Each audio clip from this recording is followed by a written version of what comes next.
Now, it was announced last night that Russia will continue to compete in their World Cup playoff matches after the country's invasion of Ukraine last week. This is what will happen now, or what we think will happen now, according to FIFA.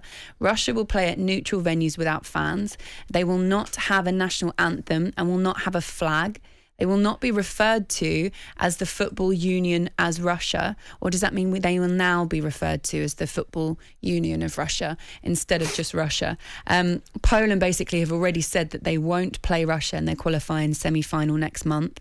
Sweden and the Czech Republic play in the other semi-final and have also refused to play Russia. Now, FIFA's decision to do this has come with, as you'd expect, a lot of criticism after it took them almost a week to respond to begin with.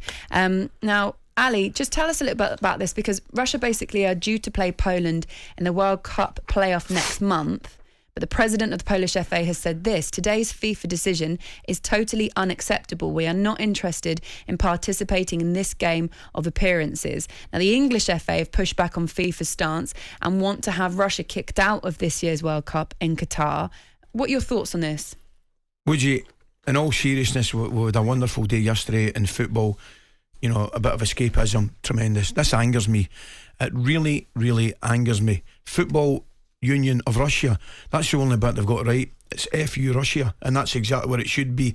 It's absolutely embarrassing. Embarrassing. Infantino should hang his head in shame that the countries are having to come out and say Poland, Sweden, England.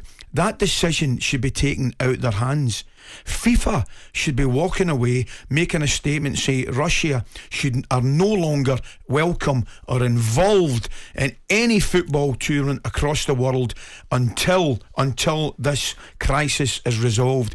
And by the way, I'm going to tell you something, Woodsy. This is coming from a man who, as a young man, very naively and wrongly thought that sport and politics shouldn't mix. Right, but there's some things that are far greater, and I just find this whole thing an embarrassment. Not only should is the leadership, we talk about leadership from Infantino.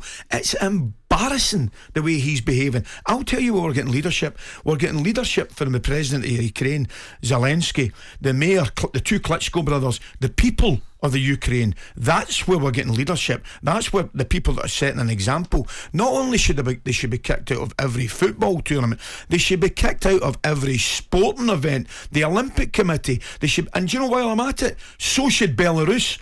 Belarus are the exact same. I'm tarring them as the exact same brush as I'm tarring Russia. They should be kicked out every sporting event, and they need to stand up and realise that the world is against them. Leadership from FIFA, leadership from sporting organisations has been an absolute embarrassment, and the people of the Ukraine deserve a lot better. The people like the FA, for example, and Wales FA, and the other people, Poland's as well, FA, that are getting a response to FIFA. These stances are going to be quite important, because this could affect quite heavily the whole World Cup. Yeah. Future competitions. Absolutely. And by the way, let's not even start going down the line of talking about the World Cup being in Qatar. Right, that's another story for another day. That's another embarrassment. However, you're right, the future moving forward, it has to be a clean sweep. If there's anything good to come out of this, Infantino might lose his job, because the way he's handled it and the way he is handling it is absolutely shocking. I saw the interview where he was asked about receiving the Medal of Friendship or whatever it was from Putin, and he refused to get drawn on it. That summed him up for me. It really summed him up. And it's far greater in football, it's far greater in sport. We all know that, would you? Anybody with any intelligence knows this is far greater than anything that we talk about on a Monday morning. And I firmly believe the lack of leadership shown by the top people in sport is an embarrassment. And I look at, we've been set a wonderful example of leadership, but as I say, Zelensky, the Klitschko brothers, and more importantly, the people of Ukraine. And as I said it earlier, they deserve much, much better than we're giving them.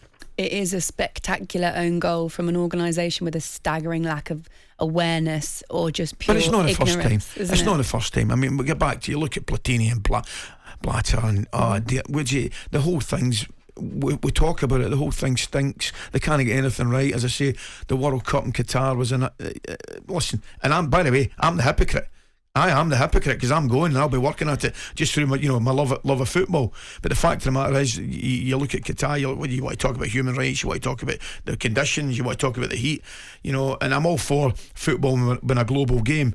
But has there ever been a World Cup that's been, that's not been bought like that in its history? So, and I do understand that I'm the hypocrite because I'll be the one that's going to work at it. However, I just think FIFA again shot themselves in the foot, and they've put countries in a position, countries like Poland, I heard Lewandowski speak about it, Sweden speak about it, England are coming out, and rightly so, to condemn and effectively say there is no possible way we will be taking part in any sporting events, particularly football, against Russian teams. And by the way, I'll repeat it again, Belarus should be thrown into the equation as well.